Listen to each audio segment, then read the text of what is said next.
Ko sem se pred kratkim peljal po cesti od Kozine proti Opatiji, sem videl tablo za Slavnik. Pa sem si rekel, zakaj ne bi šel enkrat na to najbolj priljubljeno Primorsko goro iz te strani, iz vzhodne strani. Če greš iz druge strani, iz Podgorja, je tam včasih prava procesija, še parkirati je težko, toliko ljudi je. No, iz te strani pa mislim, da grejo bolj redki, pa je poti kar nekaj. Iz Hrpelj približno 3 ure vzpona, sam pa sem zdaj v vasi Skadanjščica, za katero nisem še nikoli prej slišal. Je pa tu prav lepo urejeno parkirišče za vzpon na Slavnik. Pa še ena dobra stvar je, 3 poti so do vrha, tako da lahko izberemo eno za gor, drugo za dol. Vzpona pa mislim, da bo za približno 2 uri.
Za vzpon sem izbral najbolj desno pot čez planino Jegno in na planini sem v 45 minutah naredil, nisem še niti 200 višincev, tako da je pred mano še približno 2/3 poti, ampak po tej poti je prav lepo, predvsem pa zelo mirno, ne srečaš med tednom žive duše, no mogoče edino kakšno divjad.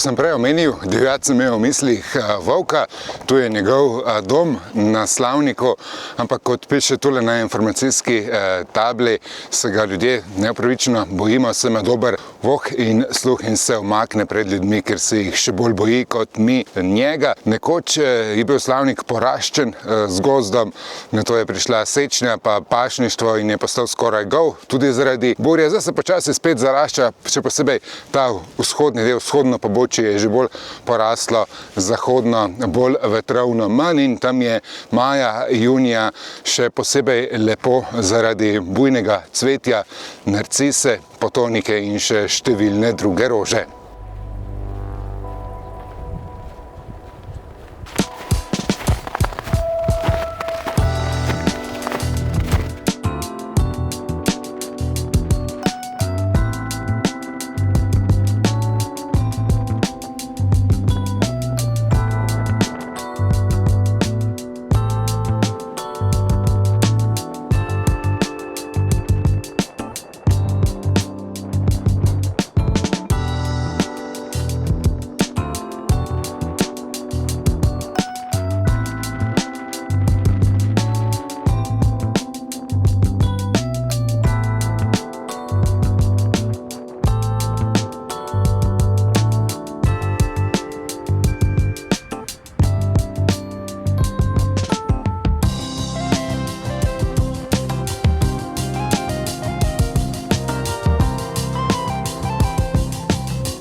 V zavetju Tumove koče tu na Slavniku, 1028 metrov nad morjem, nad Koprom, nad Trstom, po vrhu kar pošteno vleče burja, nič takšnega za te kraje. S planine sem potreboval za vzpon še 1 uro, čez Grmado in Cigana, tako da 3 kljukice na današnji turi. Lepa pot, ni zahtevna, ni strma, 7,5 km, skoraj 500 višincev, tudi lepo markirana, vmes so tudi oznake na razpotjih. Tu pa lep razgled za 360 stopinj, tudi proti Alpam se vidi. Danes sicer malo bolj v oblakih, je pa bližje lepo viden Nanos, pa snežnik proti jugu Učka in proti zahodu Jadransko morje.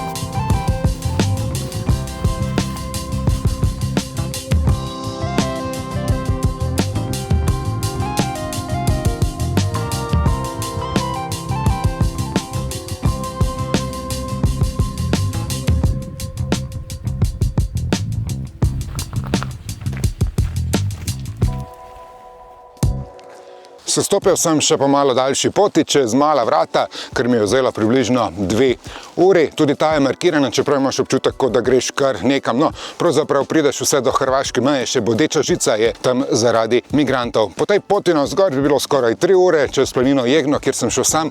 Navzgor sta bili slabi 2 uri, po direktni poti na Slavnik iz te vasi pa je za 1,5 ure vzpona. Skupaj sem naredil skoraj 600 višincev ter 16 km v dolžino. Ja, v naslednjih 2 mesecih moram malo dodajati te kilometre, se grem na... No, ne povem še kam. Lahko pa ugibate, zapišite v komentar. Stisnite še like in se naročite na moj kanal, če so vam všeč moje popotniške in pohodniške avanture.